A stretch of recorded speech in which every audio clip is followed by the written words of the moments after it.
ఇదంతా చేసిన వాడు యేసయ్య కాబట్టి ఇంత వివరంగా పరిశుద్ధ గ్రంథంలో ఆదికాండంలో మొత్తం మ్యాటర్ అంతా చెప్పాడు. కానీ దీనికి విరుద్ధంగా కొంతమంది వేరే వేరే కథలు రాశారు పుస్తకాల్లో. ఆ కథలన్నీ హాస్యాస్పదాలు. కొంతమంది సైన్స్లో పరిణామ క్రమంలో కొన్ని కల్పించారు, అవి కూడా వీగిపోయినాయి. ఈ పరిణామ క్రమం కూడా డార్విన్ ఎలా రూపొందించాడంటే బైబిల్ను చూసే. ఎందుకంటే ఫస్ట్ ఆదికాండంలో మొదటి అధ్యాయంలో జలముల ప్రస్తావన ఉంటుంది. ఫస్ట్ దేవుడు వెలుగు కమ్మని పలుగ్గా వెలుగు కలిగెను అన్న తర్వాత జలముల ప్రస్తావన ఉంటుంది.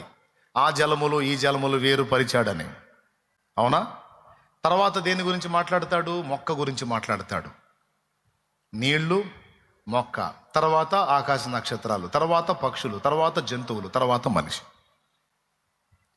ఈ మొత్తం లింకు చేసి నీళ్లలో నుంచి ఒక జీవకణం, అది మొక్కగా మారటం, తర్వాత పక్షిగా, జంతువుగా, తర్వాత మనిషిగా అని దాన్నే లింకు చేసుకొని వచ్చాడన్నమాట. కొంచెం జాగ్రత్తగా పరిశీలిస్తే అది కనపడింది. కానీ బైబిల్లో యేసయ్య చెప్పింది మాత్రం తిరుగులేని సత్యం. దేవునికి స్తోత్రం కలుగునుగా.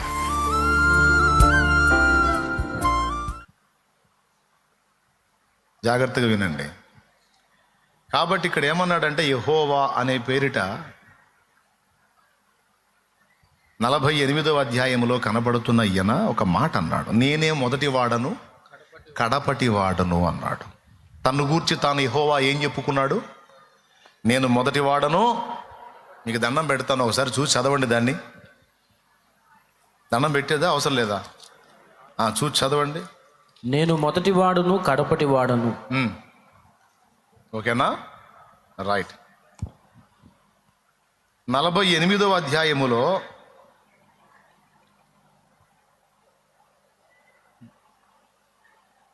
2వ వచనం 2వ లైన్ చూడు ఒకసారి.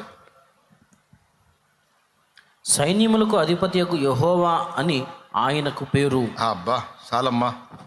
ఇప్పుడు చెప్పండి, నేనే మొదటి వాడను కడపటి వాడను అన్న ఆయన పేరేంది? పెద్దగా చెప్పండి. ఆయన ఆ యెహోవా తన్ను గూర్చి తాను ఏం చెప్పుకున్నాడు? నేనే మొదటి వాడను కడపటి. గట్టిగా చెప్పండి. రైట్. ప్రకటన గ్రంథము 1వ అధ్యాయము 18వ వచనంలో యేసయ్య తన్ను గూర్చి తాను ఏం చెప్పుకున్నాడో చూడు. బైబిల్ ఉంటే ఒక్కసారి తీయండి. నేను మొదటి వాడను, అద్దుగో కడపటి వాడను, జీవించువాడను, మృతుడనైతిని గాని ఇదిగో యుగయుగములు సజీవుడనై ఉన్నాను. అద్దుగో. నేను మొదటి వాడను కడపటి వాడను అని చెప్పుకున్నాడు ప్రకటన గ్రంథంలో. ఎవరైనా? యేసయ్య.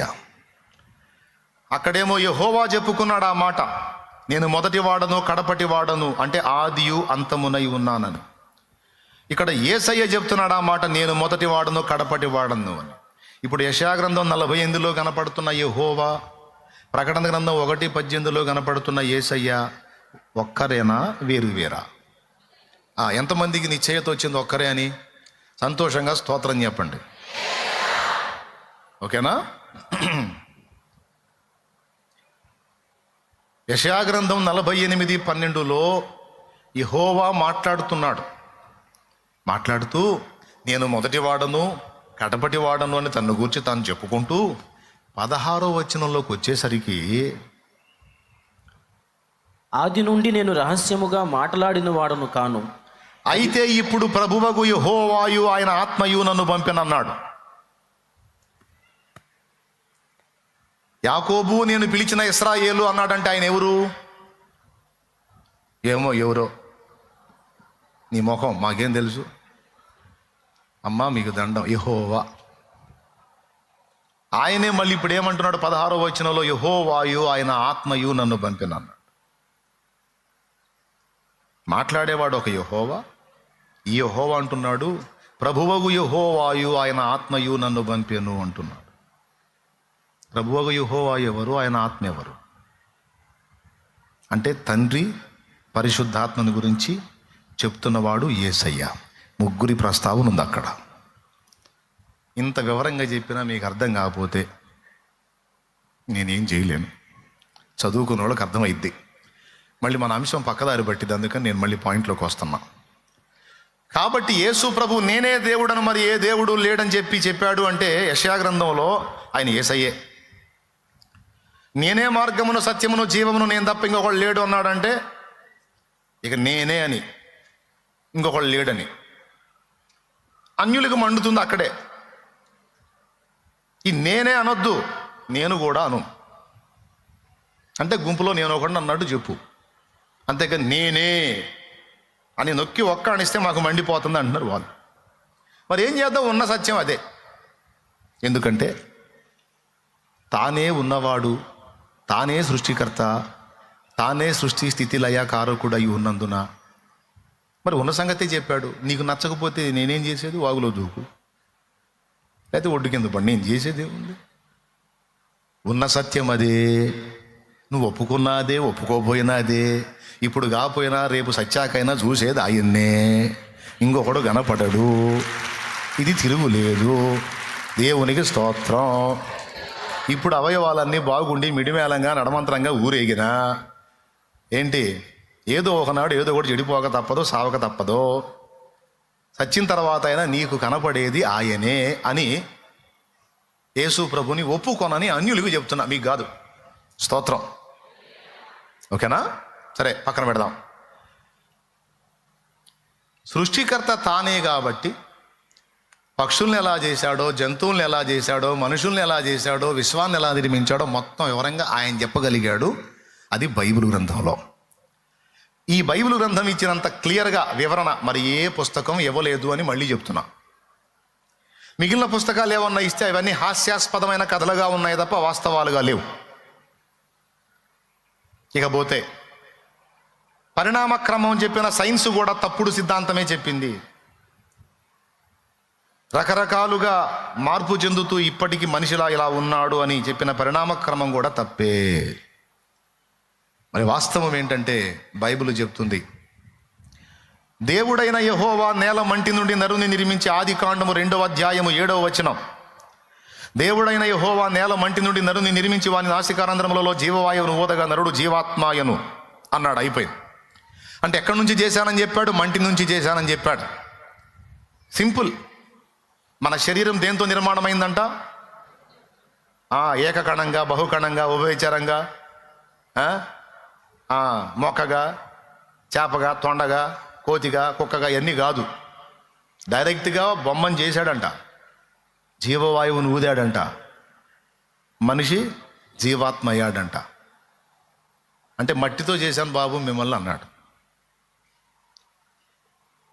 ఎంత వింతంటే, మట్టితోనే ఈ బొమ్మను చేశాడు. ఈ బొమ్మ బతుకంతా మట్టినే దీనికి ధరింపజేశాడు, మట్టినే దీనికి తినిపించాడు. తర్వాత దీన్ని చంపి మళ్ళా మట్టిలోనే కలిపాడు. దేవునికి స్తోత్రం కలుగును గాక. ఎంతమందికి అర్థమైంది?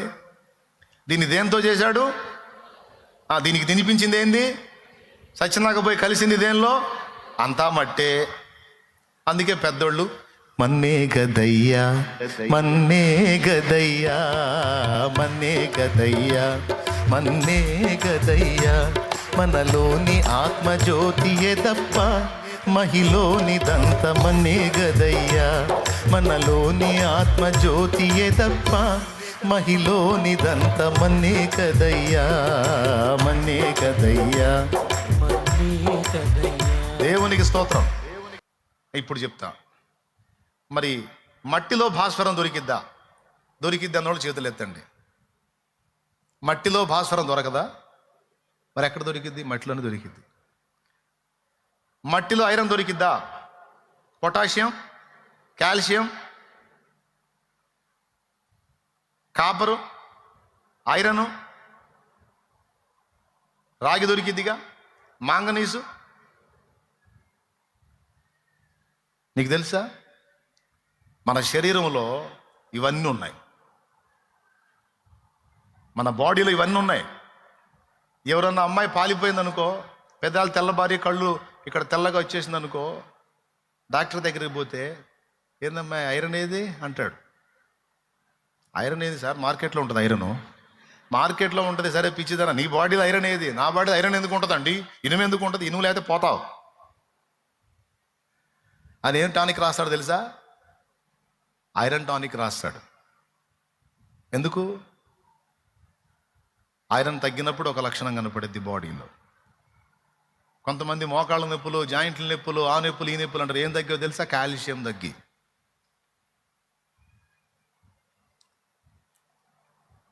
ఎముకల్లో భాస్వరం ఉంటుంది, కాల్షియం కూడా ఉంటుంది. మన శరీరంలో మంటిలో దొరికే చాలా మూలకాలు మన బాడీలో దొరుకుతున్నాయి, మన బాడీలో ఉన్నాయి. ఒక మాట చెప్తానండి, సోడియము, సల్ఫరు, ఇవి కూడా మనోడు వేసాడు అక్కడ. యేసయ్య సృష్టికర్త కాబట్టి అంత స్పష్టంగా చెప్పాడు చూడు. చెప్పిన దానికి రుజువు కూడా కనపడుతుంది చూడు. పరిణామవాదులు చెప్పిన దానిలో రుజువు లేదు, కానీ ఒరిజినల్ సైన్స్,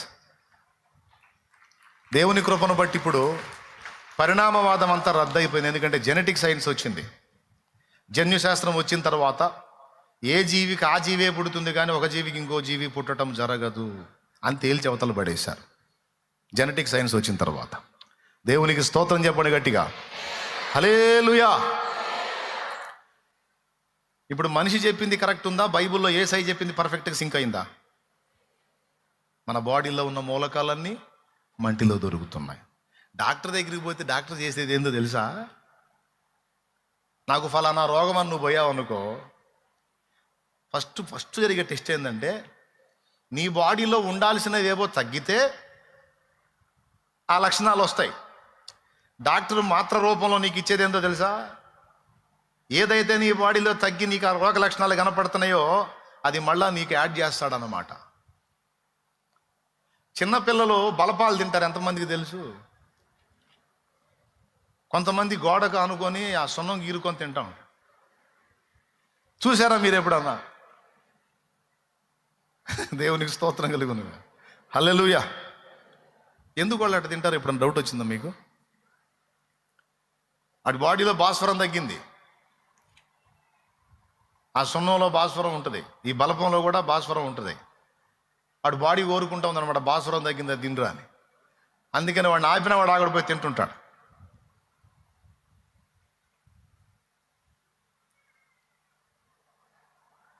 నేను చెప్పేది జోక్ కాదు, నిజం. బాడీలో ఏది తగ్గిందో చూసి వైద్యుడు చేసే ప్రధానమైన వైద్యం ఏంటంటే, ఎవ్వరి బాడీలో అయినా ఒక రోగం అనేది స్టార్ట్ అయిందంటే, నాకేందోనండి జాయింట్లన్నీ తెగ నొప్పులు పడుతున్నాయండి, అసలు కూర్చుంటే లేవలేకపోతున్నా, 4 అడుగులు ఎత్తే చిటచిట పటపట అంటుందండి అని పోయావు అనుకో,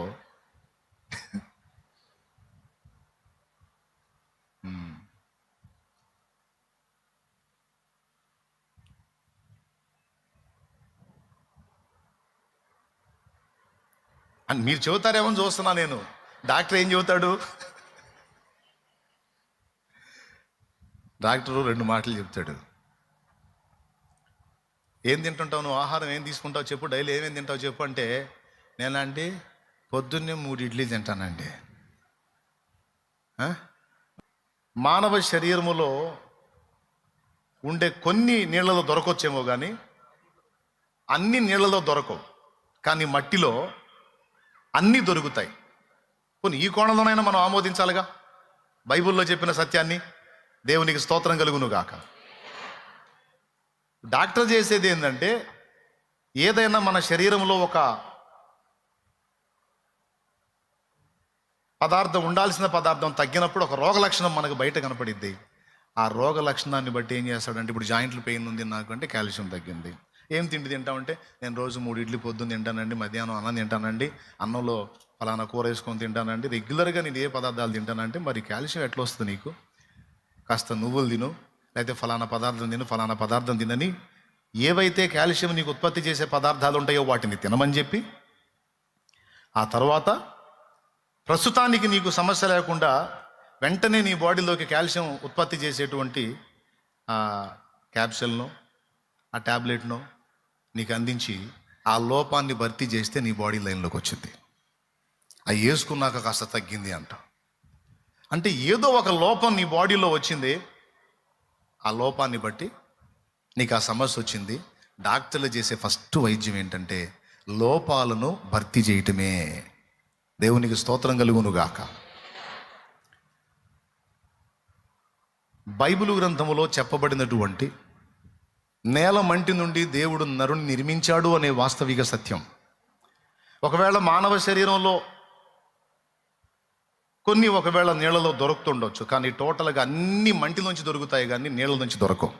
నీళ్ళలో కొన్ని దొరకవచ్చు, మినరల్స్, కానీ విటమిన్స్ అది మట్టిలోనే రావాలి.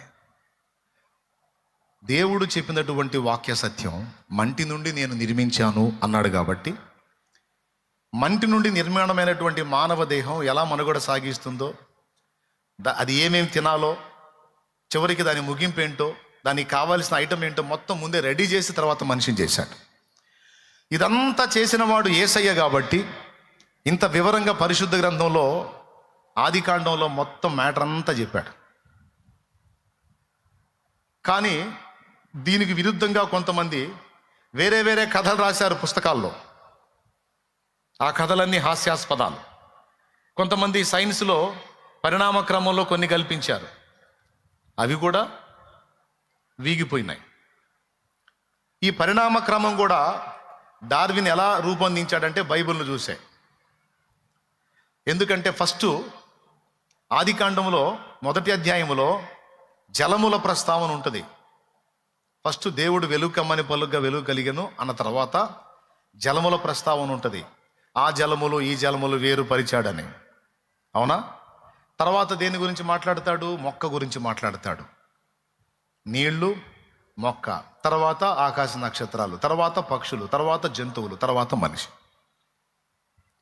ఈ మొత్తం లింకు చేసి నీళ్లలో నుంచి ఒక జీవకణం, అది మొక్కగా మారటం, తర్వాత పక్షిగా, జంతువుగా, తర్వాత మనిషిగా అని దాన్ని లింక్ చేసుకొని వచ్చాడన్నమాట. కొంచెం జాగ్రత్తగా పరిశీలిస్తే అది కనపడింది. కానీ బైబిల్లో యేసయ్య చెప్పింది మాత్రం తిరుగులేని సత్యం. దేవునికి స్తోత్రం కలుగునుగా.